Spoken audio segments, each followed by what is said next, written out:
Donc c'est déjà notre 3e webinaire dans ce cycle. On va accueillir Océane Le Pires et Sacha Young, donc je suis vraiment ravie d'être avec vous. Merci d'avoir répondu à notre invitation. Alors ce cycle qu'on co-organise, le collectif Biomasse et SHS, et avec des membres de la plateforme de dialogue Forest Hub, notamment Paul Bresto et Charlotte Michel, donc plateforme qui est associée au programme Forest. On va remettre la note de cadrage que je vais pas redétailler en entier donc dans la discussion, mais en gros ce cycle s'interroge sur les réponses des acteurs et actrices de la forêt face à la polycrise dont on fait l'hypothèse qu'elle soit subie en fait actuellement par le secteur forêt-bois. Et on ambitionne dans ce cycle d'interroger les tensions à l'œuvre autour des différentes fonctions dans le monde forestier et en lien en fait avec les incertitudes d'aujourd'hui et comment les acteurs et actrices y répondent. Et du coup, dans ce contexte de promotion de bioéconomie forestière, on a voulu favoriser le dialogue des personnes issues du monde de la recherche avec des acteurs et actrices de terrain. Donc, pour les 2 premiers webinaires, on avait pu écouter Charlotte Glinel, Philippe Canal, Anthony Offray, puis Jérôme Buridan, Raphaël Laquello et Thomas Feiss. Et aujourd'hui, donc comme je l'ai dit rapidement, on accueille Océane Le Pires, qui est experte en usage du bois chez I4CE, et Sacha Young, délégué général de FIBois Grand Est, pour discuter des adaptations de la filière pour valoriser au mieux la ressource, donc en contexte d'incertitude, en particulier lorsque cette incertitude affecte l'offre et potentiellement les qualités des bois. Donc, petit rappel sur le déroulé du webinaire. Donc, on va lancer la discussion entre nos intervenants qui durera environ 45 minutes, puis on passera à la discussion avec la salle. Vous pouvez évidemment poser vos questions sur le chat ou lever la main. Si vous pouvez bien veiller à couper vos micros quand vous entrez. Et ben voilà, exactement, c'est l'exemple que je donnais. Donc merci de bien couper vos micros. Et ben voilà, encore merci à tous les deux, puis je vous laisse la parole.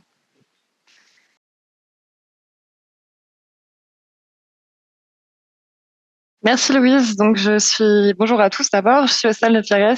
Je travaille chez I4CE, l'Institut de l'économie pour le climat. On est une association à but non lucratif qui vise à alimenter le débat public sur les politiques publiques d'atténuation et d'adaptation au changement climatique. Pour faire ça, on a à la fois une dimension recherche et une dimension plaidoyer, notamment en valorisant nos travaux auprès de décideurs publics.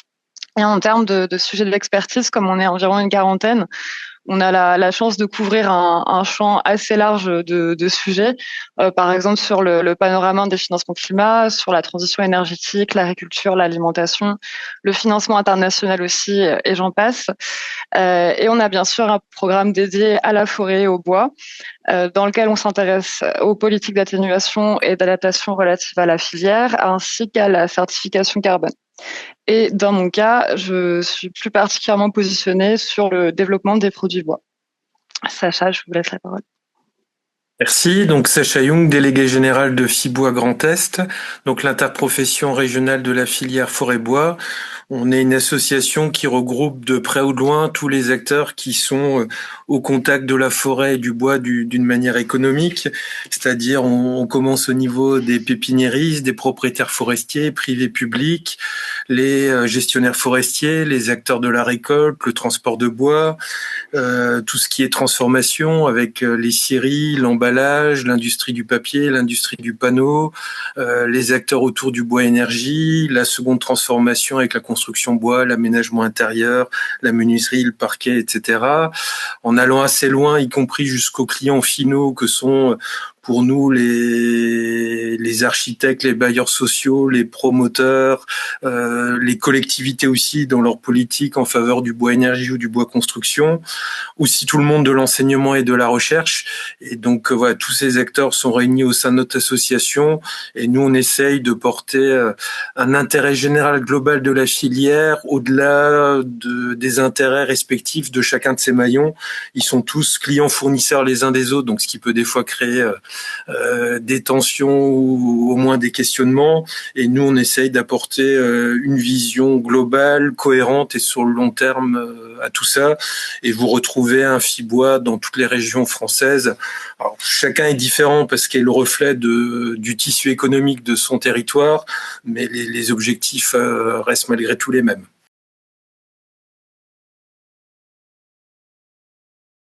Je voulais prendre quelques minutes maintenant pour introduire le contexte du webinaire, dont l'objectif est de discuter de la gestion des effets des crises sur l'aval de la filière forêt-bois.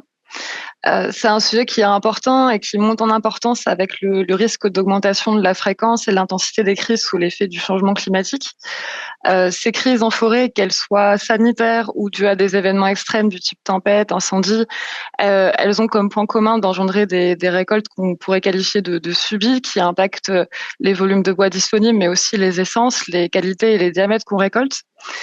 Et c'est en ça que ces crises peuvent toucher l'aval de la filière, qui se retrouve à devoir faire avec cette évolution de son approvisionnement sans pouvoir toujours l'anticiper.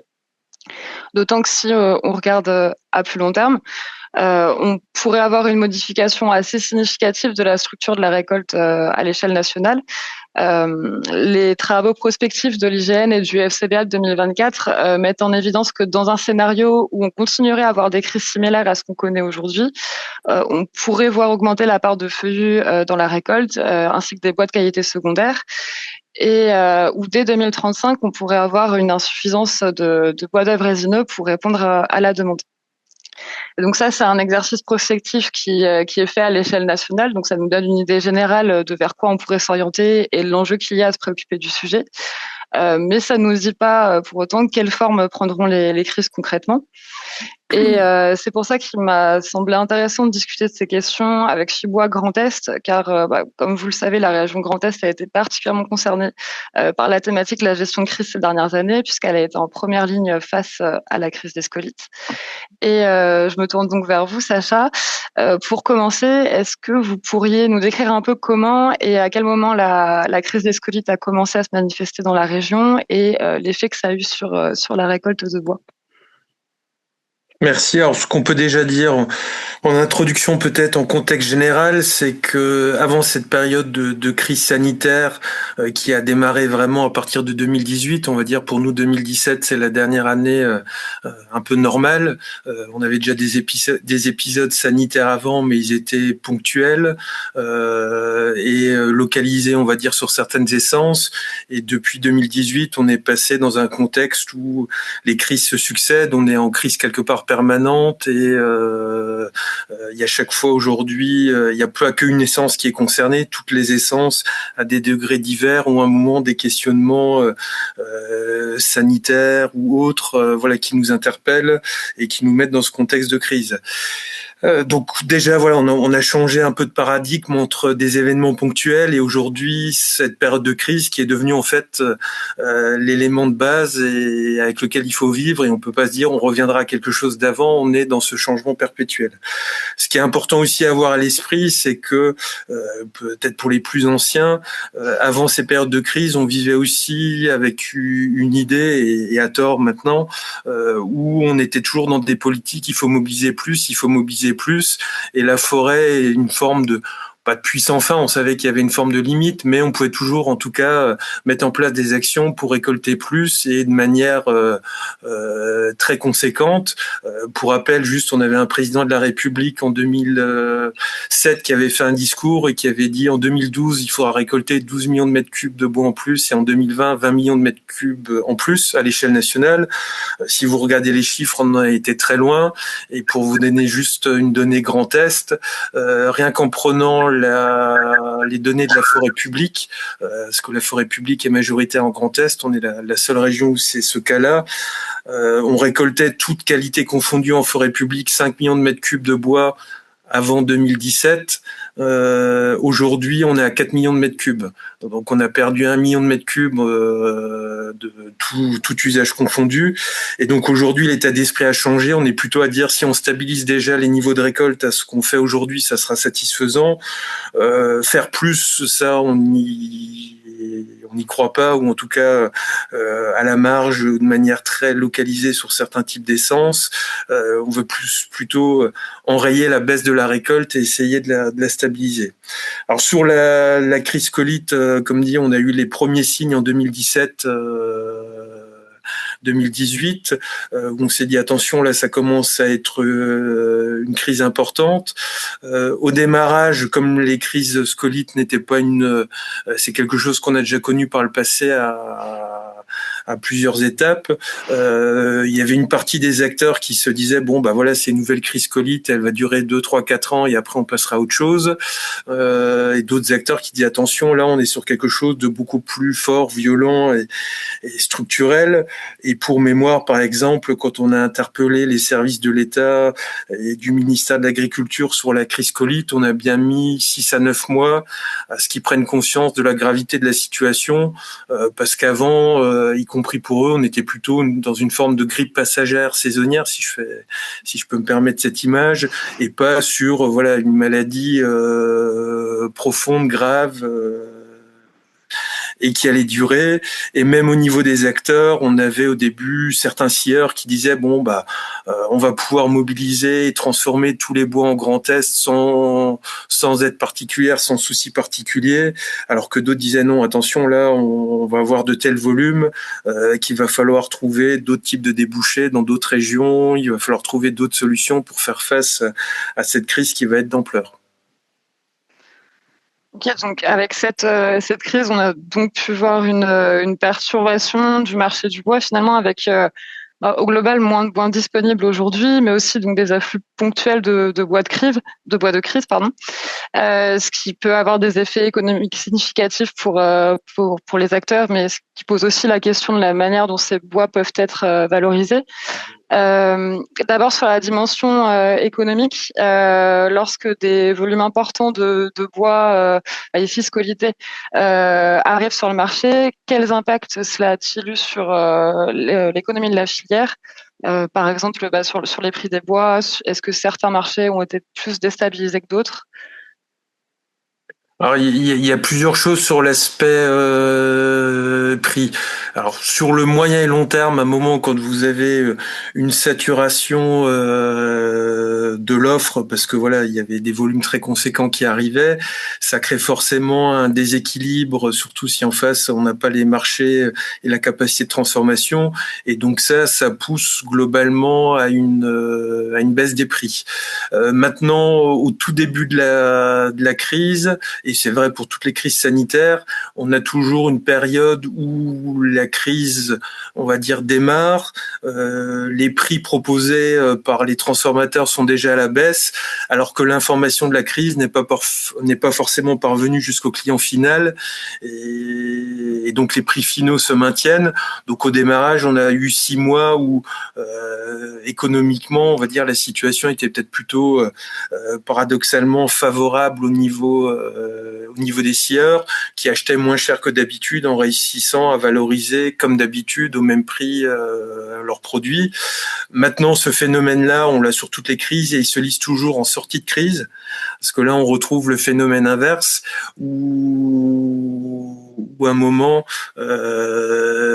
les scieurs se retrouvent à garder des prix de marché bas, liés à la crise, alors que le prix de la matière commence à remonter, et donc là on a un effet ciseau inversé. Alors au global ça se lisse, par contre quand on est dans l'une ou l'autre des périodes, ça peut créer pour l'acteur qui sent un peu floué des situations ou des tensions un peu délicates. Mais au global, il y a quand même eu une perte importante de valeur. Ça, c'était vraiment les périodes de début et de fin. Au milieu, il y a une perte de valeur. Et les clients finaux, quand bien même ils sont éloignés de la forêt, à un moment, on quand même vend de ces éléments-là et joue là-dessus en disant attention, on sait qu'il y a une crise, on sait qu'il y a beaucoup de bois sur le marché, donc on vous demande de revoir vos prix à la baisse. Et il y a un cercle vicieux comme ça qui se met en place. Ok, donc finalement, c'est plutôt parce qu'ils ont conscience qu'il y a une crise que les prix sont bas, et pas tant parce que le bois serait moins bonne qualité, qu'on pourrait pas le transformer de la même façon du fait des scolytes. Oui, alors il y a effectivement l'effet client qui joue dès qu'il est au courant d'une crise, d'un problème, etc. là-dessus pour essayer de négocier. Et quand je dis client, ça peut être le client final en bout de chaîne. Si on est dans la construction bois, tous les acteurs liés au monde du bâtiment, par exemple, qui peuvent jouer là-dessus en disant voilà, on sait que vous avez plus de matière, que c'est pas une difficulté, donc on vous demande une baisse. Il y a malgré tout aussi une baisse parce qu'à un moment, quand tous les scieurs se retrouvent retrouve avec des volumes conséquents et en milieu de crise, avec des matières premières achetées moins chères, ils arrivent avec des prix qui peuvent être à la baisse par rapport, ça on l'a vécu au niveau français par rapport à l'Allemagne. L'Allemagne était touchée en totalité par la crise scolite, donc tous les scieurs quelque part achetaient la matière première au même prix et la revendaient globalement au même prix. En France, on a une situation différente où le quart nord-est était durement touché et donc en pleine crise, acheter la matière moins chère, avait beaucoup de volume à vendre et pouvait proposer des prix très compétitifs. Par contre, pour des scieurs qui se situaient au Massif central ou dans le sud des Alpes et qui n'avaient pas du tout les mêmes conséquences, eux restaient sur des coûts de matière première plus élevés, pouvaient être en difficulté et étaient obligés de baisser leurs prix, alors que le calcul de prix de revient ou la situation sanitaire les poussait pas à aller vers cette situation-là. Donc, on a à la fois le client et on va dire l'imaginaire crise qui automatiquement entraîne, parce que nous, on n'a pas des crises qui véhiculent un message de raréfaction, on a des crises qui disent, à un moment, tout le monde peut servir, il y a tous les volumes qu'on veut sur le marché, donc ça pousse vers le bas. Et après, on a cette concurrence quand même accrue entre tous les acteurs. Et sur les sièges, on est sur des prix européens et des marchés européens, donc des flux qui peuvent entraîner, même dans les zones non impactées, des baisses de prix. Ok. Et toujours sur ce sujet de la valorisation, j'imagine qu'il y a une part de ces bois qui du coup trouvent pas forcément preneur s'il y a vraiment trop de bois disponibles, ce qui impliquerait du coup en valorisation alternative la valorisation énergétique. Est-ce que déjà vous pourriez nous décrire comment se fait l'orientation de la ressource entre les différents débouchés une fois qu'elle est récoltée, c'est-à-dire entre guillemets qui décide si on va scier le bois pour un débouché dans la construction par exemple, ou si on va plutôt en faire de l'énergie? Alors sur les bois scolités, il y a plusieurs choses. D'abord, on a une course contre la montre qui se met en place dès qu'on a un risque scolite, parce que globalement, on sait que à partir du moment où un arbre est touché, si on le récolte dans les 6 à 8 semaines, sa qualité intrinsèque est peu touchée et on peut encore le valoriser et avoir une qualité construction charpente comme un bois sain normal. Donc le premier enjeu, c'est de récolter au maximum les bois dans cette période des 2 mois, donc il faut les identifier, les mobiliser, et là intrinsèquement il n'y a pas forcément de raison de dévaloriser le prix de la matière première ou de trouver d'autres débouchés. Au-delà de ces 2 mois, on a une dégradation de la matière qui se met en place et qui fait que là, on n'a plus le choix. Les seuls débouchés qui techniquement peuvent prendre ces bois sont soit d'abord l'industrie du papier et du panneau, qui peuvent ramener une valorisation malgré tout intéressante et un stockage carbone un peu plus long que le bois énergie, ou en bout de course le bois énergie qui, à la fin des fins, voilà, est la dernière valorisation qui peut prendre toute qualité des bois, peu importe les niveaux de détérioration. Donc ça, c'est d'abord, je dirais, des contraintes techniques et inhérentes à cette dégradation par les scolites et qu'on n'a pas forcément sur d'autres types d'essences qui fixent un premier choix. Ensuite, ça reste le propriétaire et le gestionnaire forestier qui, eux, ont aussi un bilan économique à satisfaire et en fonction des opportunités qu'ils ont, vont dire, ok, je le vends ici ou là à tel client en fonction de la proposition tarifaire que je peux avoir. Dans ce cadre-là, par exemple, on avait eu des aides justement pour commercialiser une partie des bois jusqu'en Bretagne ou en Nouvelle-Aquitaine, par exemple, à partir du Grand Est, mais pour continuer à faire que les aides couvrent en partie les coûts de transport et qu'on puisse les valoriser en bois d'œuvre, alors que s'il n'y avait pas eu ces aides-là, le coût du transport aurait été tel qu'au final, le bois serait resté sur place et soit il aurait fini en bois énergie, soit éventuellement les arbres seraient restés sur place avec des problèmes de sécurité ensuite pour le public, parce que voilà, ils auraient dépéri directement en forêt. Ok. Sachant que d'un point de vue climat, pour nous, il y a un enjeu fort derrière ces arbitrages entre usages. Sachant que la valorisation du bois dans des usages à longue durée de vie tels que dans la construction, ça permet de stocker durablement le carbone qui a été séquestré en forêt. C'est d'ailleurs un des axes de la stratégie nationale pour atteindre la neutralité carbone en 2050, donc la stratégie nationale bas carbone, qui prévoit pour le secteur forêt-bois qu'on développe le puits de carbone au-delà du puits dans les forêts en développant aussi celui dans les produits bois. Mais bon, il y a aussi un enjeu économique pour la filière à tirer le maximum de valeur ajoutée de ces bois scolytés, à pouvoir maintenir l'activité de transformation, même avec une plus grande part de bois de crise dans son approvisionnement. Sacha, dans le Grand Est, est-ce que le bois énergie, ça apparaît aujourd'hui comme une solution de repli pour garantir une valorisation quelle qu'elle soit de ces bois? Est-ce qu'il n'y a pas un risque de tension avec d'autres marchés? Le bois énergie, c'est effectivement un débouché important aujourd'hui en volume. Moi, je résume ça toujours en le bois énergie doit prendre toute sa place, mais rien que sa place. On en a besoin parce qu'il permet aujourd'hui de valoriser des qualités de produits, surtout avec les crises sanitaires, voilà, qui peuvent nous amener des produits où on pourrait rien faire d'autre. Donc, en ça, c'est intéressant. On en a besoin parce qu'il nous permet de faire certaines opérations de sylviculture pour avoir du bois d'œuvre de qualité. Maintenant, on reste vigilant aujourd'hui et on peut avoir des inquiétudes parce que globalement, quand on regarde la stratégie nationale bas carbone, on demande à tous les secteurs économiques de diminuer leur impact et la seule filière qui doit compenser tout ce qui va rester en impact résiduel, c'est la filière forêt-bois. Donc on a beaucoup d'acteurs, y compris hors filière, qui se tournent vers nous pour utiliser le bois en énergie ou en process, et clairement on peut pas répondre à toutes les demandes. Le bois énergie, encore une fois, on n'est pas sur un gisement infini, on peut faire des choses avec, mais on pourra pas répondre à toutes les sollicitations et toutes les attentes. Donc d'une part, c'est pas une valorisation à diaboliser parce qu'on en a besoin, elle est essentielle, elle est importante, mais il faut rester vigilant parce qu'on peut pas demain se dire on passe tout en bois énergie parce que justement il y a des exigences des groupes industriels qui rentrent pas dans une logique de prix économique parce que c'est la décarbonation qui passe en premier, et c'est aussi important de rester dans quelque chose de rationnel et de ce que nous on appelle la hiérarchie des usages. Aujourd'hui, on a des fois du mal déjà à expliquer au grand public pourquoi on coupe des arbres, et c'est mal vécu, mais on arrive encore à le faire quand on explique que c'est pour du bois d'œuvre, pour de la construction, pour un stockage carbone long terme. Si demain, ce qui n'est pas le cas aujourd'hui, je le précise bien, mais on devait arriver à une caricature de dire on fait de la gestion forestière que pour faire du bois énergie, là on n'aurait aucune chance d'expliquer la gestion forestière et ses vertus auprès du grand public, et on aurait forcément en retour de bâton plutôt un discours de il faut mettre la forêt sous cloche, il faut plus rien récolter. Donc il faut trouver la bonne place du bois énergie, et aujourd'hui dans une région comme le Grand Est, on sent qu'on arrive à une forme de limite. Alors, la limite, elle n'est pas exacte à 3 chiffres derrière la virgule. On sait qu'on peut encore faire un peu de choses, mais on ne pourra pas tout faire non plus en bois énergie.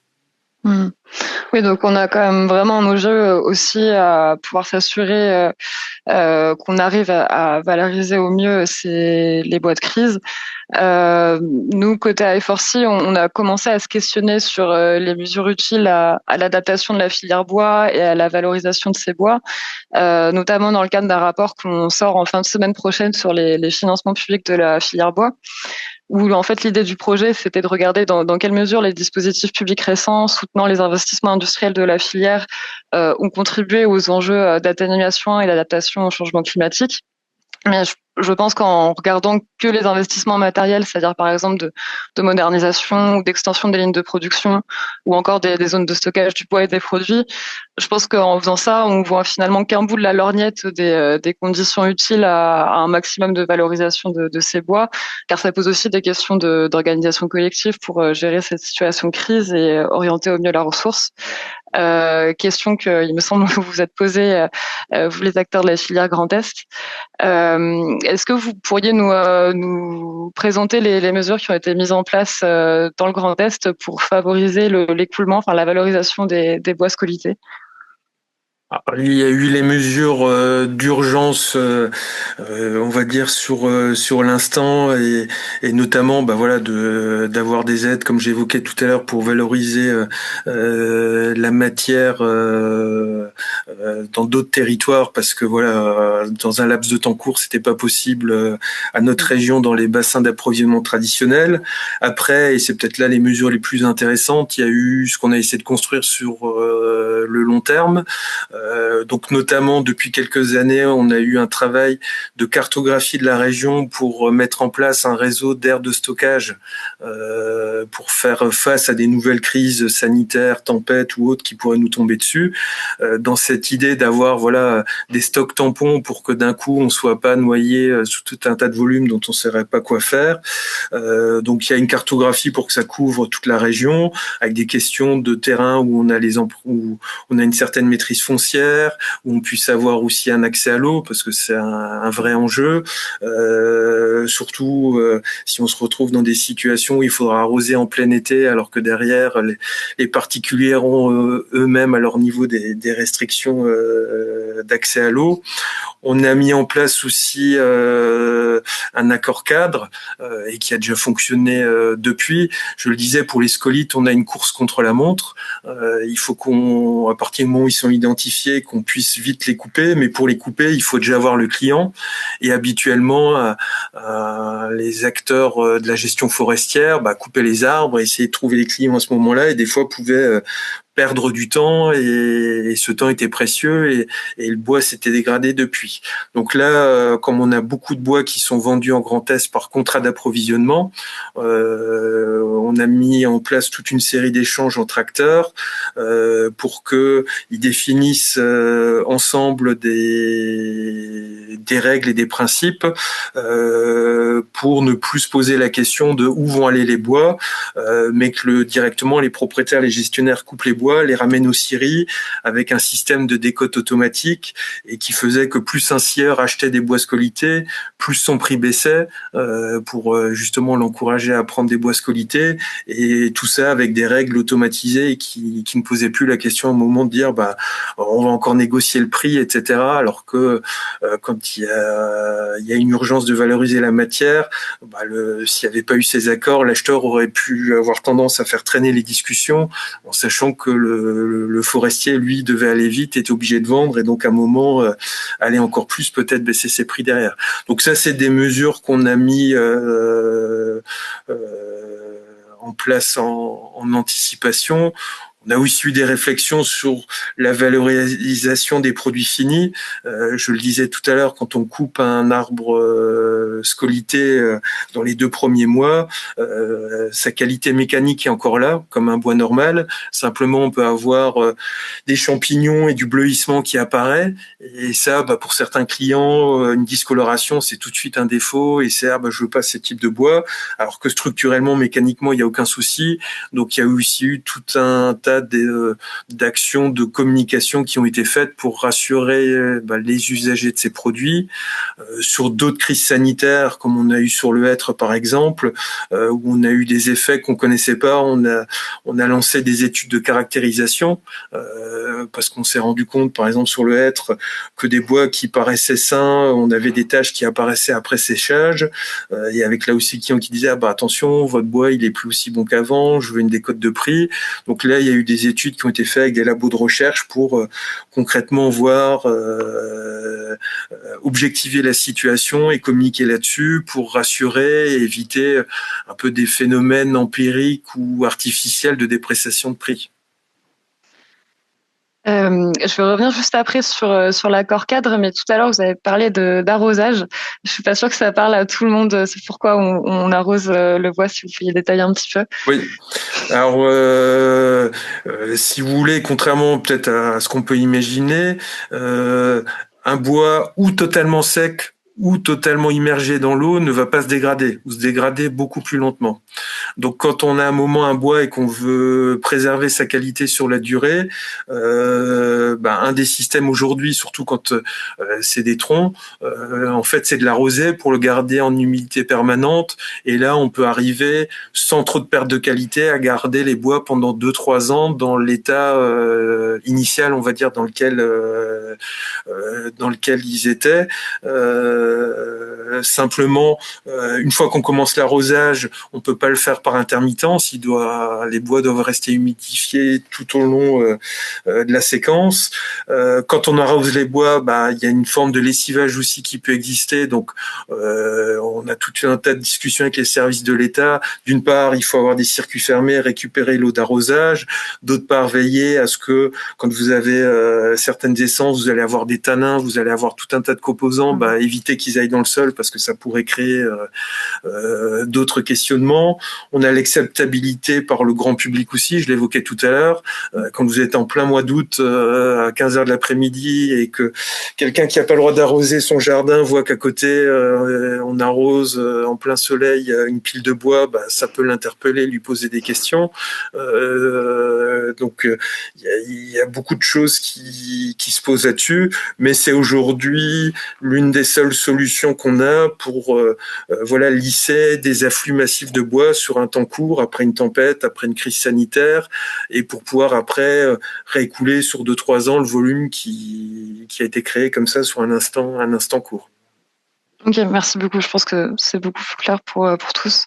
Et pour revenir sur l'accord cadre, est-ce que vous pourriez nous décrire la manière dont il s'est construit, quels acteurs étaient autour de la table, est-ce que ça a été facile de se mettre d'accord ou pas du tout, tous les petits détails qui ont amené à cet accord. Alors la chance qu'on a, si on peut dire ça comme ça, c'est que en Grand Est, historiquement, et on est la région la plus avancée là-dessus, en forêt publique en tout cas, une bonne partie des bois sont déjà vendus par contrat. Alors que d'habitude, le schéma général en France, c'est plutôt une vente sur pied, de bois sur pied, aux enchères ou par différents systèmes. Donc comme on avait déjà cette base de contrat, il y a une habitude de discuter, d'échanger sur les modalités du contrat, le cahier des charges, etc. Et donc, suite aux crises qu'on a connues et par anticipation de nouvelles crises, on a mis autour de la table l'ONF, les communes forestières et les scieurs pour dire, on a tous intérêt, parce qu'aujourd'hui, le bois, quelque part, et c'est ce que j'expliquais au tout début, c'est une matière exceptionnelle dont il faut prendre soin et qu'il faut pas gâcher, donc de valoriser au mieux chaque produit et d'éviter que des bois qui auraient pu avoir une qualité bois d'œuvre pour faire de la charpente se finissent en bois énergie parce que simplement on a réagi trop tard ou on a perdu du temps dans des négociations commerciales. Donc tout le monde partageait ce point de vue-là, et donc l'accord 4, ça a été après tout un tas de discussions, donc animé par l'interprofession. Nous, on a un rôle neutre, on n'est pas plus pour l'un que l'autre, on n'est pas l'avocat de l'une des parties que l'autre. On souhaite juste trouver un compromis acceptable par tous. Et donc, il y a eu beaucoup de réunions où chaque point, chaque virgule a été discuté, à la fois sur le cahier des charges techniques, parce que dire qu'un bois est scolité, oui, mais scolité à quel stade? Est-ce que s'il a de l'écorce ou plus d'écorce, c'est la même chose? Donc, chaque mot a été pesé. Et ensuite, il a fallu mettre en place par rapport à cette qualification technique de différentes qualités de bois, des décotes automatiques. Alors nous, on rentre pas dans les questions de prix, on ne connaît pas le prix de vente ou d'achat d'un scieur ou d'un acteur forestier. Ça, c'est pas de notre ressort. Par contre, ce qui a été discuté, c'est des pourcentages de décotes automatiques, en disant, si votre bois rentre dans telle qualité, la décote, elle est de X%. Et ce qui a été rajouté aussi pour servir un peu de carotte et en tout cas encourager ceux qui faisaient du bois scolité à en faire encore plus. C'est un système en proportion de votre approvisionnement habituel, plus vous en preniez. Un scieur qui achetait que 10% de son apport en bois scolité payait plus cher qu'un scieur qui prenait 60% de bois scolité dans son approvisionnement mensuel. Justement pour dire, il est solidaire de la crise sanitaire, il fait un effort supplémentaire, mais là aussi tout a été discuté, il y a eu plusieurs allers-retours. Nous, notre rôle était de faire un compte-rendu neutre et d'écrire ça dans des mots partagés par chacun, mais après chacune des parties refaisait le tour de piste auprès de ses membres pour voir si chacun était d'accord, et au début de chaque réunion on réajustait les décisions de la fois d'avant, etc. Donc ça a été du pas à pas, mais surtout on l'a fait en dehors de la crise. On l'a fait après la première grosse crise Covid, un moment où on n'était pas dedans et pas dans l'urgence. ce qui a fait que ensuite, quand on a à nouveau été dans la situation, l'accord était suffisamment robuste pour durer et être apprécié de tous. Et un résultat était clairement qu'on a eu, par rapport aux crises Covid qu'on a pu connaître, beaucoup plus de bois en pourcentage valorisé en bois d'œuvre et beaucoup moins en bois énergie que c'était le cas auparavant. Donc on a pu préserver au maximum la matière dans sa plus haute valeur. Ok, c'est vraiment super intéressant et c'est plutôt malin comme façon d'avoir conçu l'accord.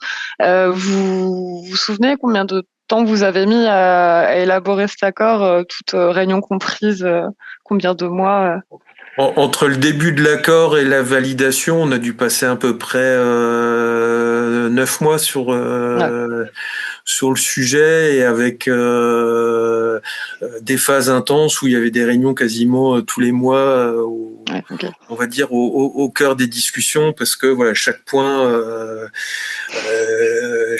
était discuté, et des fois remis sur la table la fois suivante. Une fois que les représentants des différents maillons avaient rediffusé l'information auprès de leurs mandants. Et vous parliez des scieurs qui étaient autour de la table.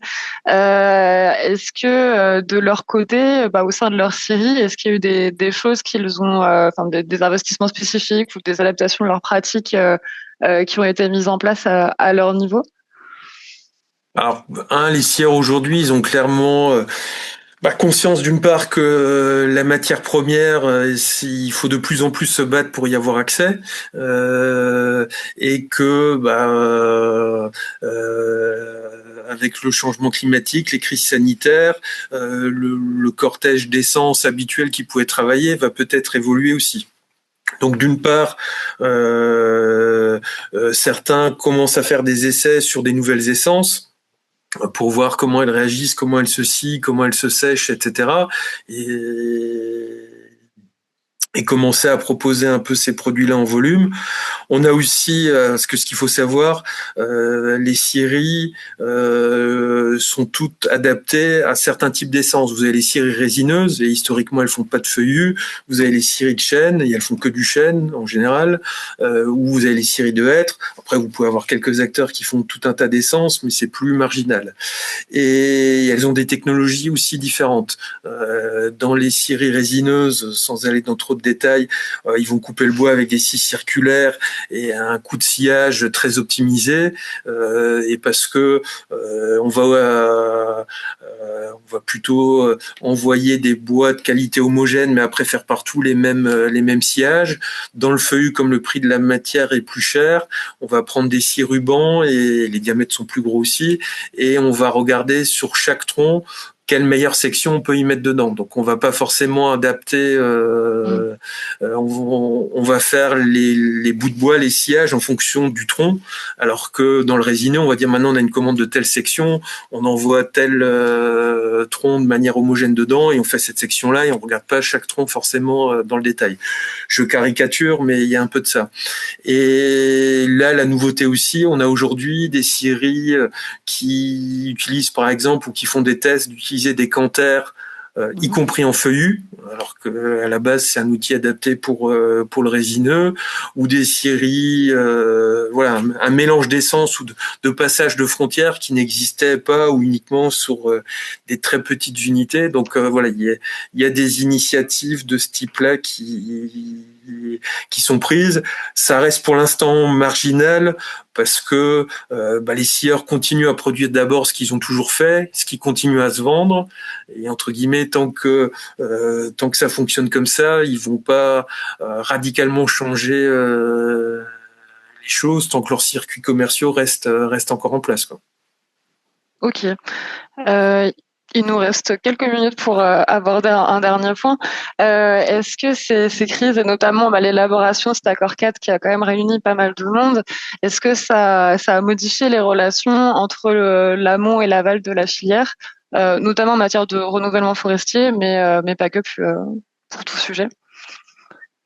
Ça les a en tout cas confortés, et montré que de toute façon ils sont tous dans le même bateau. Alors ça, c'est aussi notre rôle et notre mission, et que sur le long terme, ils ont besoin les uns des autres.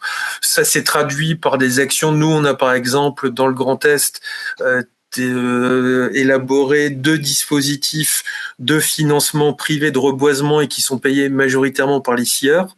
Parce qu'il y a eu cette prise de conscience là que, au-delà des aides publiques qui existent pour certains types de propriétaires, etc., quelque part, ils devaient aussi montrer d'une part l'exemple, ramener des moyens là-dessus, et aussi montrer que les scieurs croyaient en l'avenir. Et parce que on entend souvent, au-delà des aides, que les propriétaires forestiers peuvent se sentir des fois découragés là-dessus. Et quand des scieurs, voilà, donnent de l'argent, investissent pour renouveler les forêts, c'est le meilleur signe quelque part qu'ils peuvent leur envoyer. On a, comme dit, cet accord cadre et qui a fait des petits sur d'autres essences ou donné des idées dans d'autres essences. Et nous, aujourd'hui, alors dans le résineux, ils avaient l'habitude, on les réunissait plusieurs fois dans l'année, les propriétaires, les gestionnaires, les scieurs, pour parler justement de la commercialisation des bois. Sur le hêtre et le chêne, c'est beaucoup plus récent, mais ça s'est mis en place après ces crises-là. Et ces discussions, elles permettent de mettre tout sur la table, les difficultés, d'anticiper aussi des crises, de proposer des solutions. Donc le dialogue, il s'est nécessairement amélioré, amplifié à l'expérience de la crise Covid, qui a quand même beaucoup marqué les esprits de tous les acteurs de la filière. Eh bien, merci beaucoup pour ces éclairages et ce retour d'expérience, Sacha. Vu qu'on arrive à peu près au bout du temps qui nous était alloué, je pense qu'on peut s'arrêter là pour la discussion. J'espère que ça aura permis à ceux qui nous écoutent de comprendre un peu les répercussions et enjeux d'une crise forestière sur la ressource en bois et donc sur l'aval de la filière.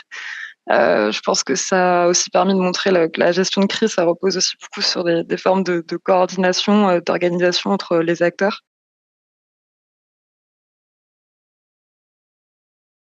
Puis on peut maintenant passer aux discussions avec le public si jamais il y a des questions, on vous écoute. Merci Océane, merci Sacha. Je vais poser la première en attendant que tout le monde puisse marquer ses questions dans le chat ou lever la main si besoin. Alors, ça a été vraiment très bien mené comme discussion. Merci beaucoup, c'était très intéressant. Moi, je rejoins un peu sur la dernière question, en fait, vis-à-vis des dispositifs de reboisement privés, du coup, financés par les scieurs et d'autres choses qui ont été évoquées dans la discussion. On voit que les scieurs sont quand même un maillon complètement central de tout. Et moi, je me demandais comment est-ce que vous, Fibois, vous arrivez aussi à agir davantage à l'aval, justement, pour que ce soit justement sensibilisé au fait qu'on puisse utiliser des bois scolités, etc. Parce qu'en fait, la question sur les scieurs, c'est est-ce que ça les empêche de transformer le bois ou est-ce que ça les empêche de le revendre? Et auquel cas, quel est le travail qui est mené après, derrière, sur les entreprises auxquelles ils vont être amenés à revendre ces bois-là? Vous avez raison sur un point déjà, c'est que, et on le pèse jamais assez, le scieur a vraiment une place particulière parce qu'il est à l'interface d'une ressource naturelle hétérogène et d'un marché à l'aval et de clients qui veulent un produit standardisé homogène. Donc c'est quand même une sacrée équation à remplir. Il n'y a pas un arbre qui ressemble à un autre, mais derrière, on a des clients qui aimeraient que, comme sur les poutres métalliques IPN, par exemple, chaque sciage soit totalement identique à un autre, et le scieur, il doit essayer de répondre au mieux à cette équation. Alors, par rapport au sciage, comme je disais, alors sur les bois scolités, quand on est dans les 2 premiers mois, il peut le transformer sans contrainte particulière. Au-delà, il peut avoir des vraies contraintes techniques et de la perte matière, et c'est pour ça qu'on l'envoie assez vite vers le panneau et l'énergie. Après, il y a un problème plutôt de blocage du du client, mais qu'on retrouve aussi sur d'autres choses. Si vous faites un test à l'aveugle dans une grande surface de bricolage et que vous vendez de l'épicéa et du sapin, vous verrez qu'au bout de la journée, votre pile d'épicéa sera vendue et pas celle de sapin.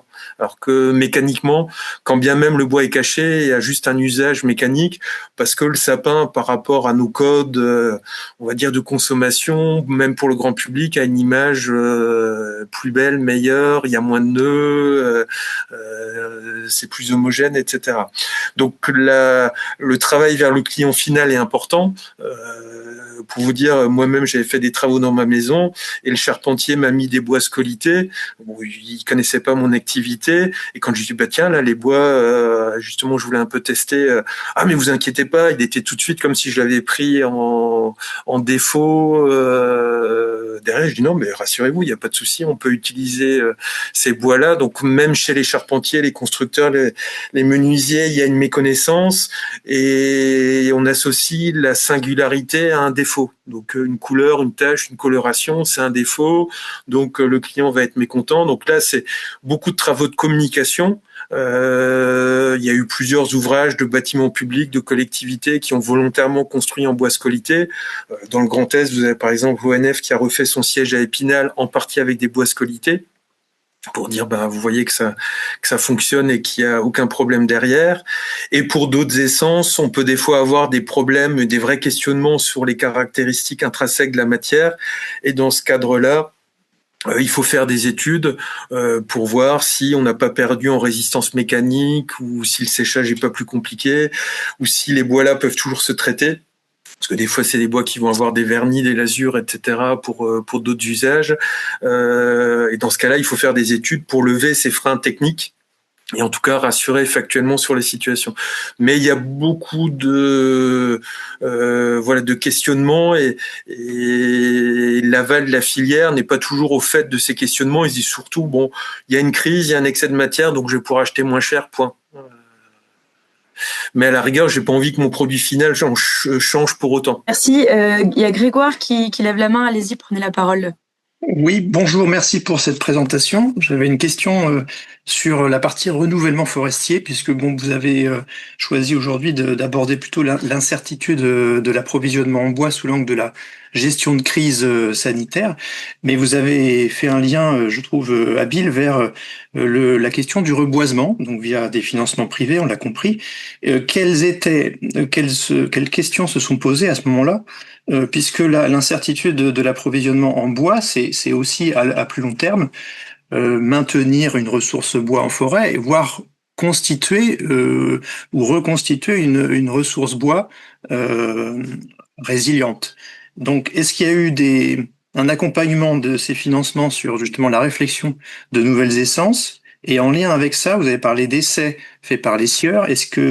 Quelles sont les essences qui ont fait l'objet de tests de sciage, et parmi ces essences, est-ce qu'il y en a qui sont des essences d'intérêt pour l'avenir? Alors, si je reste sur le FA3R qui est tourné sur le résineux, il faut jamais oublier l'aspect psychologique et humain, et il faut pas avoir raison trop tôt ou raison contre les autres. Donc, au début, quand on a lancé ce fonds-là, les scieurs qui mettaient de l'argent de leur poche disaient, bah nous, on veut d'abord les essences qu'on a l'habitude de travailler, et c'était pas la question du changement climatique. Qui était en numéro 1. Et pour vous dire, au début, ils voulaient uniquement aider les propriétaires qui avaient coupé et pas aider des parcelles qui étaient en friche, par exemple. Donc au début, on a dit, bon, bah ok, on vous entend. Mais avec le temps, on réussit à expliquer, à faire évoluer les choses. Et par exemple, sur ce fonds, aujourd'hui, les parcelles en friche, c'est 2/3 des parcelles aidées. Et là où au début, l'épicéa faisait partie des essences aidées ou Douglas en première ligne, on a aujourd'hui introduit des nouvelles essences, le cèdre par exemple, qui prennent de plus en plus de place, sur lesquels il y a des essais qui sont faits. Alors ça reste très marginal aujourd'hui, mais dans 5 ans, dans 100 ans, ça sera peut-être une composante importante de l'activité résineuse. Maintenant, pourquoi je parlais de psychologie? Si dès le début on avait forcé la main entre guillemets en disant il faut que vous mettiez déjà le cèdre, le pin laricio ou je sais pas quelle autre essence résineuse, on aurait eu un blocage et on n'aurait peut-être jamais démarré. Et là, le fait de le faire en douceur, d'accompagner et de bouger les lignes petit à petit fait qu'aujourd'hui on est arrivé à ce résultat-là que le cèdre par exemple a aidé avec un financement de scieurs et que les choses tournent comme ça et sont acceptées par tous. Je vais lire les questions du chat dans l'ordre, puis on peut prendre des personnes qui lèvent la main entre aussi. Alors il y a Arnaud Sergent qui vous demande « Que pensez-vous des investissements des acteurs de l'amont comme les coopératives dans la transformation ? Plutôt amélioration de la profitabilité de l'activité de management forestier ou défiance vis-à-vis de l'aval ?» Alors c'est un schéma qui est très développé dans les pays scandinaves où vous prenez les groupes sont intégrés, gèrent la forêt, la récolte, la transformation et à la base c'est plutôt partie de groupes papetiers, donc eux ont des modèles très intégrés. En France, c'est quand même beaucoup plus marginal. En Grand Est, on a une coopérative qui a investi dans quelques scieries, plutôt dans le hêtre. C'est plutôt vu comme intéressant d'une part pour que, en tant que gestionnaire et représentant de propriétaires, ils se rendent mieux compte aussi des contraintes ou des demandes des clients finaux. Parce que quand vous mettez des scieurs et des forestiers ensemble, il y en a toujours un qui veut vendre au plus cher et l'autre acheter au moins cher, et le scieur va dire oui mais mes clients ils disent ça, le prix ils les veulent à la baisse ou à la hausse, donc si le propriétaire lui-même a un pied là-dedans, il peut se faire une vision objective de ça, et donc on perd moins de temps dans des jeux d'acteurs des fois un peu stériles ou caricaturaux. Donc c'est plutôt vu comme quelque chose de positif. Après, on est dans une période en Grand Est, on n'a jamais eu autant d'investissements depuis les 4-5 dernières années. On a eu des centaines de millions d'euros mis sur la table par les scieurs, alors beaucoup plus dans le résineux que dans le feuillu pour se moderniser, augmenter en capacité. Donc l'investissement, il est malgré tout là, et que les coopératives aillent sur ce levier-là, c'est quelque chose de complémentaire à ce qui se fait par ailleurs, et c'est pas une mauvaise chose ou un blocage pour les acteurs traditionnels. Oui, Maya, on vous écoute. Oui, bonjour à tous. Merci beaucoup là pour toute cette présentation. Oui, j'avais une question à poser parce qu'on voit que quand même un des gros problèmes, c'est toujours un peu ce qui est mis en avant, l'adéquation entre les standards industriels de la construction et puis les caractéristiques réelles de la ressource forestière qui est disponible. Et on a vraiment l'impression qu'il y a un cloisonnement persistant entre les savoirs et les groupes professionnels, en particulier donc avec les gens qui sont dans la construction et pour partie les architectes. Or, actuellement, il y a pas mal dans les écoles d'archi un travail qui se développe sur ce qu'on appelle des nouvelles techniques de construction qui pour beaucoup sont d'ailleurs pas forcément du tout nouvelles. Ça peut être des anciennes techniques qui sont redécouvertes, qui ont été pas mal publicisées, par exemple pour l'utilisation des bois verts en charpente avec la construction de Notre-Dame, mais en fait qui a un peu un travail de fond sur tout un tas de travaux sur l'utilisation des petits bois, l'utilisation des bois courbes, les systèmes d'assemblage, etc. Donc c'est un mouvement assez petit. C'est pas ce qui fait le champ actuel de plutôt uniformisation des standards industriels, mais c'est loin d'être négligeable. Et c'est justement des compétences et des savoirs qui sont parfois un peu trop éloignés du monde des forestiers et de la filière. Et donc je voulais vous demander un peu peu quels sont l'ordre du possible en fait de rencontres pour que ces différentes communautés se rapprochent et puissent se parler, parce que finalement on se rend compte que ces cultures professionnelles, quand on les fait se rencontrer, elles peuvent avoir quand même assez rapidement beaucoup de choses à se dire. Et voilà, donc je voudrais avoir votre point de vue là-dessus. Alors, en lieu de rencontre, c'est d'abord notre travail et notre ADN. Donc nous, on s'évertue à les mettre tous autour de la table, à les faire échanger ensemble et à ce qu'ils se rendent compte des pratiques des uns des autres. Maintenant, par rapport à ce que vous dites, alors les architectes sont plutôt nos alliés à essayer de développer des nouvelles essences, des bois avec singularité, etc. Maintenant, ce qu'il faut avoir à l'esprit dans les flux globaux, c'est qu'aujourd'hui, l'un des principaux vecteurs de vente de bois en volume dans la construction, c'est le négoce. Et on se retrouve un peu avec les mêmes difficultés de l'agriculture. Et le négoce, il achète d'abord un prix avant d'acheter une histoire, du bois local, de la singularité, etc. Quand vous allez chez Castorama, Leroy Merlin, etc., c'est le prix avant tout le reste. Et donc comme ça, c'est un gros débouché en termes de volume. C'est ça qui freine sûrement tout ce que vous dites, parce qu'à l'inverse, encore une fois, au contraire, les architectes, par exemple, mais d'autres acteurs, quand on est dans des filières plus directes, plus professionnelles, on arrive plus facilement à mettre en valeur, quand je parlais des exemples en bois scolité, c'est des choses qui sont faites justement en direct entre professionnels. Il y a malgré tout cette ouverture, cette sensibilité à ces questions-là qui demeurent, mais on a ce maillon négoce qui est aujourd'hui une difficulté par rapport à ça. Et comment vous verriez agir sur le maillon négoce? Est-ce que vous avez essayé de réfléchir à une stratégie peut-être d'action qui pourrait avoir des effets un peu transformateurs?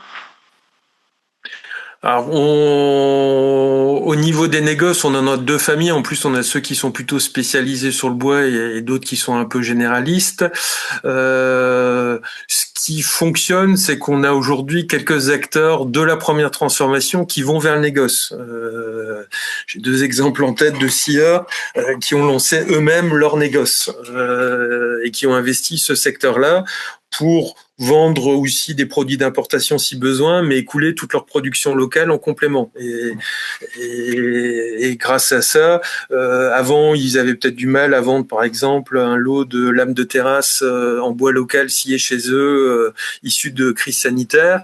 Et en ayant une approche négoce, ils vous vendent le lot avec toutes les fixations, avec la rambarde, avec tout ce qui va. Alors, tout n'est pas produit chez eux ou en local, mais cette approche-là leur permet d'écouler leur volume beaucoup plus simplement, et on va dire c'est une première piste pour nous d'action efficace, mais il faut qu'on arrive à développer ce type de comportement.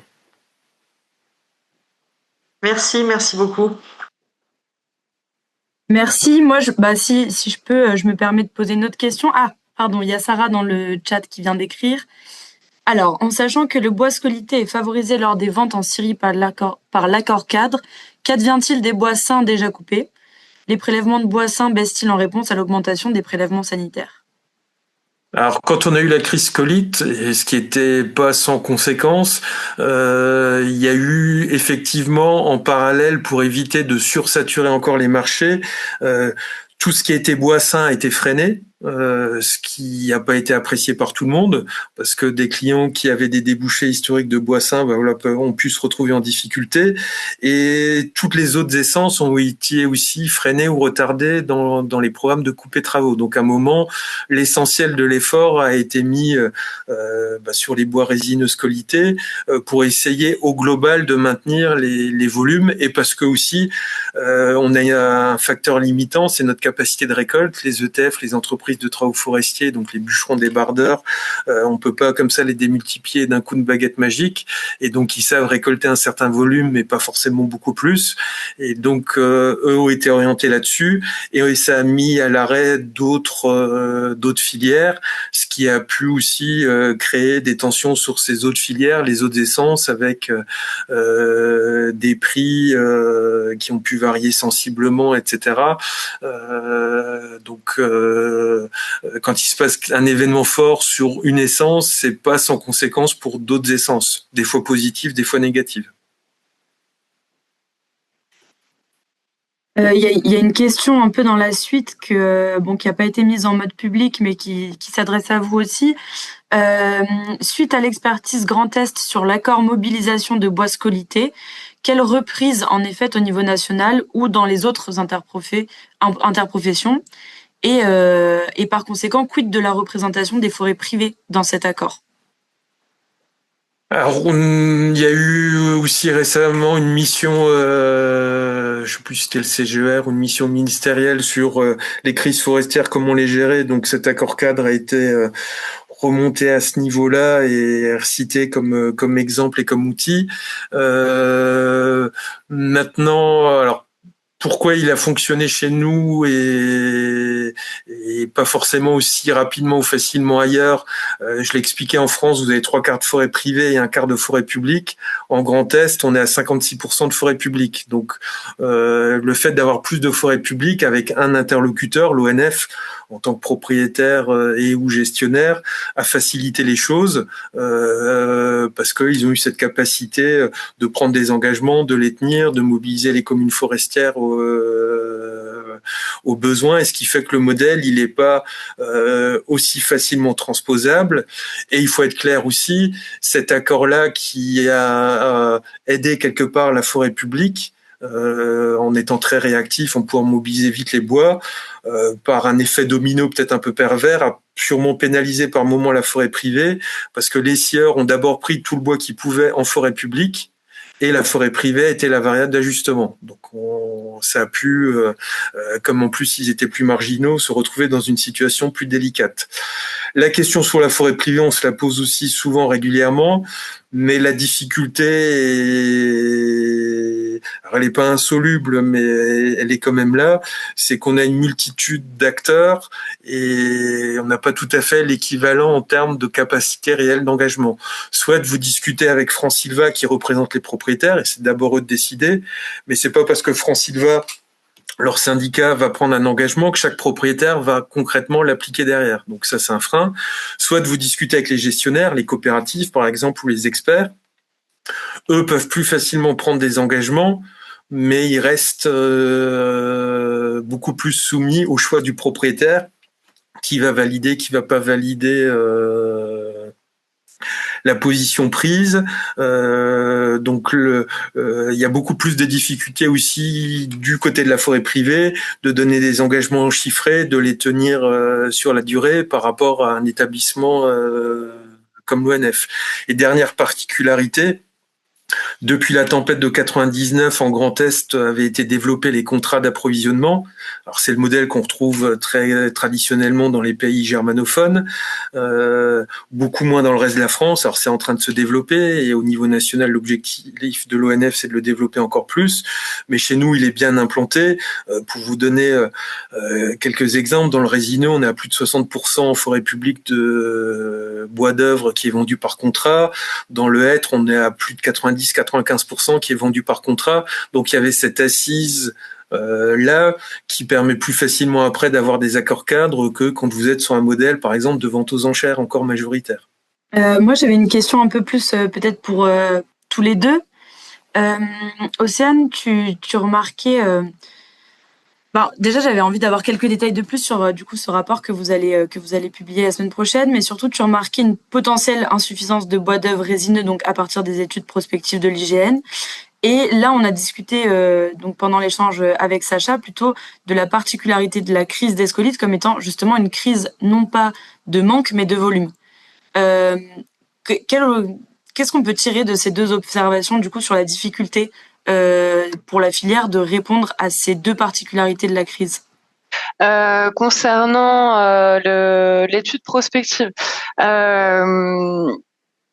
En fait, ce qu'elle montre pour le plus long terme, elle nous indique pas quel type de crise il va y avoir, que ce soit des scolites ou autres. Elle montre simplement que oui, sur le long terme, on aura une plus grande part donc de bois type bois industrie, bois énergie, notamment au niveau des feuillus. C'était pas uniquement donc sur les résineux. Et je veux bien que tu me reprécises ta question, Louise. Mais en fait, c'est juste peut-être- Pardon. Allez-y, Sacha. Oui, pour compléter là-dessus, nous on sait, en tout cas, toutes les projections nous disent que la ressource résineuse, elle va pas augmenter. Dans le feuillu, il peut encore y avoir un peu plus de marge de manœuvre, tout type de qualité confondue, etc. Mais ce qu'il faut avoir à l'esprit, c'est que quand bien même aujourd'hui la forêt française est très majoritairement feuillue, et c'est vrai aussi dans le Grand Est, la production de sillage, elle est très majoritairement résineux et c'est encore beaucoup plus accentué dans le Grand Est. Donc d'une certaine façon, la filière résineux, elle a toujours été optimisée par rapport à la ressource. C'est-à-dire le résineux qu'on a, il est chez nous mobilisé, transformé, scié et vendu comme tel. Simplement maintenant, on sait que ce gisement-là, il va plutôt au mieux se stabiliser, voire diminuer. Et à l'inverse, on a eu des investissements comme jamais qui sont faits dans le résineux avec des augmentations de capacité. Donc nous, on a un vrai questionnement et une vraie inquiétude là-dessus, parce qu'on a deux courbes qui vont se croiser et pas forcément bien se croiser entre des besoins qui vont augmenter, parce qu'on a aussi poussé ces acteurs à le faire pour être compétitifs face aux Allemands, aux Autrichiens, parce qu'on a une politique RE 2020 qui pousse la construction de logements en bois, qui a tout un tas de signaux qui ont été faits pour ça.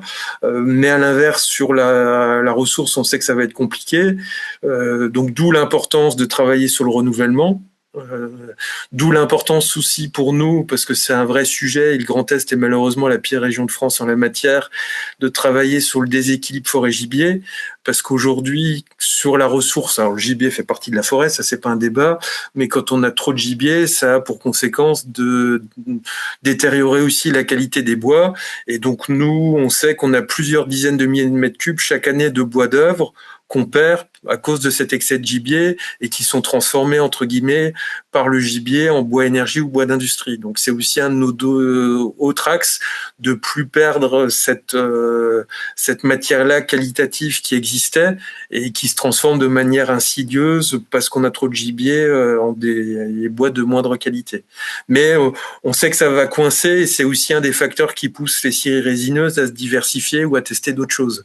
Parce que sur du feuillu, globalement, il y a du mou, et sur le résineux, c'est déjà tendu, et ça va l'être encore plus. Et peut-être pour préciser le contexte de mon étude, il se trouve qu'en fait depuis les années Covid, il y a eu des gros plans de financement nationaux qui ont été lancés, desquels la filière forêt-bois a pu profiter, notamment l'industrie. Et donc l'idée c'était de voir déjà vers quel type d'usage étaient orientés ces financements, entre l'usage énergétique et l'usage matériaux, et d'aller dans un détail un peu plus fin au niveau des appels à projets sur le bois et matériaux, de comprendre quel type de ligne de production avait été financée. Est-ce que c'était simplement entre guillemets un renforcement des capacités de production sur le résineux? Est-ce qu'on a cherché à développer d'autres les lignes sur d'autres types d'essence, et de voir aussi au niveau de l'adaptation plus particulièrement quels étaient les investissements qui pouvaient être favoriser l'adaptation de la filière vers un peu plus de feuillus et une valorisation de bois qui sont pas forcément un bois d'œuvre on va dire standard par rapport à ce qu'on fait aujourd'hui. Voilà, est-ce que j'oublie quelque chose? Ça me semble être à peu près tout. Comme je vous le disais, donc elle sort la semaine prochaine. Je pourrais vous la transmettre dès qu'on en sera venu à bout. Oui, bonjour. J'avais une question un peu pour d'ouverture, mais comment est-ce qu'on pourrait définir une filière résiliente? Donc, c'est la première partie. Et ensuite, comme on a vu qu'il y avait effectivement, on est sorti un peu d'une relation que concurrentielle entre les acteurs de la filière. Ce que vous laissez entendre, Sacha, c'est qu'il y a quand même une prise en compte collective d'un problème et qu'il y a quand même un commun qui s'organise, si je peux me permettre. est-ce que cette partie, donc vous avez dit qu'ils avaient investi pour l'amont, mais est-ce qu'il y a aussi une réflexion sur c'est quoi une forêt résiliente? Est-ce que on continue les plantations ou est-ce qu'il y a d'autres réflexions qui émergent par rapport à ça? Alors oui, il y a des réflexions, mais alors elles sont d'abord et avant tout plutôt auprès des propriétaires et gestionnaires forestiers à ce niveau-là. Dans le Grand Est, il y a eu plusieurs choses qui ont été mises en place globalement pour essayer de faire face aux évolutions climatiques. Il y a trois choses qui sont testées à des degrés divers. Soit première solution, et c'est ce que font aussi beaucoup les Allemands, c'est de dire on parie sur la diversité génétique de nos essences pour trouver des éléments qui vont être plus résilients et on va reconstruire la forêt de demain sur ces éléments-là. Donc ça fait partie d'une des réponses. La deuxième partie de réponse, c'est de prendre des essences habituelles de chez nous, mais aller chercher des provenances plus méridionales. C'est ce qui est fait sur le hêtre, où il y a des croisements de hêtres qui viennent du massif de la Sainte-Baume près d'Aix-en-Provence, qui sont croisés avec des hêtres de chez nous pour voir ce que ça donne et si ça peut mieux s'adapter. Et il y a après le dernier point le plus visible, mais qui reste le plus marginal, mais qui peut être le plus crispant, c'est directement de prendre des essences qu'on estime être celles du futur climat qu'on aura dans notre région dans 100 ans par exemple, avec typiquement le cèdre, mais elles qui peuvent impacter parce que ça se voit tout de suite, ça change le paysage, etc. Donc là, il y a des essais qui sont faits, mais comme toujours sur la forêt, c'est le temps long parce que on peut pas juste tester 6 mois et voir si ça marche, il faut tester sur 10-15 ans minimum. Il faut voir aussi comment se crée tout l'écosystème autour, les animaux, les champignons, c'est pas juste comment l'arbre s'en sort en tant que tel, c'est la forêt, c'est un système complexe et donc comment tout le reste se passe autour. Il faut être humble par rapport à ça parce que on sait d'ores et déjà qu'aujourd'hui personne n'a la réponse factuelle garantie à 100%. Il faut essayer plein de choses. Il y aura des loupés. Il y aura aussi des réussites. C'est pour ça qu'il faut mélanger les solutions qu'on imagine. Je cite toujours l'exemple de la forêt de Verdun. La forêt de Verdun, après les combats de 14-18, elle a été replantée en épicéa très majoritairement.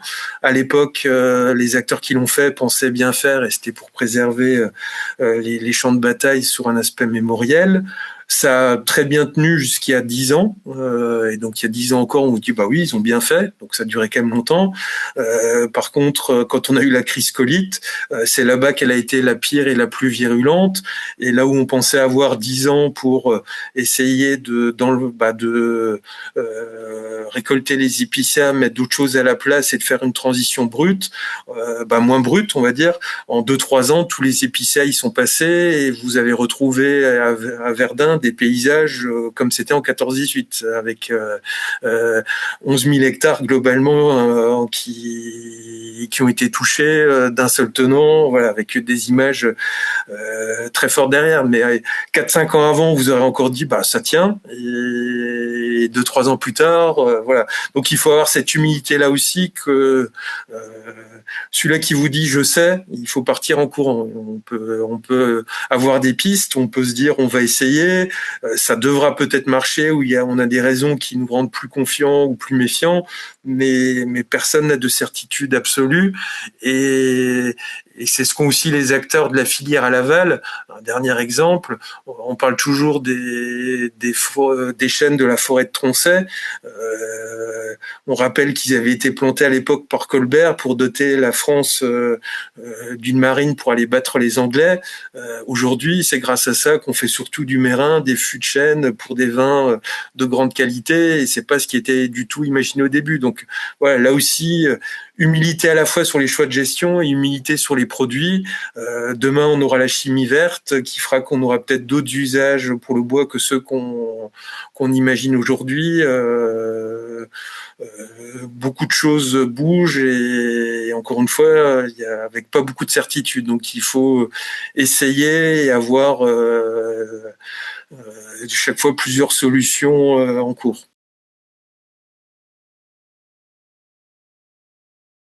Merci pour cette réponse qui, je pense, clôture très bien la session d'aujourd'hui. Je vois qu'on a un message, mais oui, ouais, voilà, merci. Exactement. Bah, écoutez, oui, on va vous faire un grand merci, Sacha et Océane, pour cette discussion qui était vraiment très intéressante et qui, je trouve, est assez originale dans la façon d'aborder les choses parce que c'est des questions qu'on se pose beaucoup, mais où on n'a pas énormément de ressources. Merci de votre temps. On vous tiendra au courant donc pour le prochain webinaire qui se tiendra donc le jeudi 16 avril. On aura la chance d'écouter Elga Pulse et Arnaud Sergent. Donc, on sera exceptionnellement en anglais. Mais n'hésitez pas à venir. On pourra aussi jouer les traducteurs, traductrices au besoin. Donc, voilà. Merci à tous et à toutes. À très bientôt. Merci Sacha et Océane. Merci à vous. Cette discussion. Merci. Au revoir. Au revoir. À bientôt. Au revoir.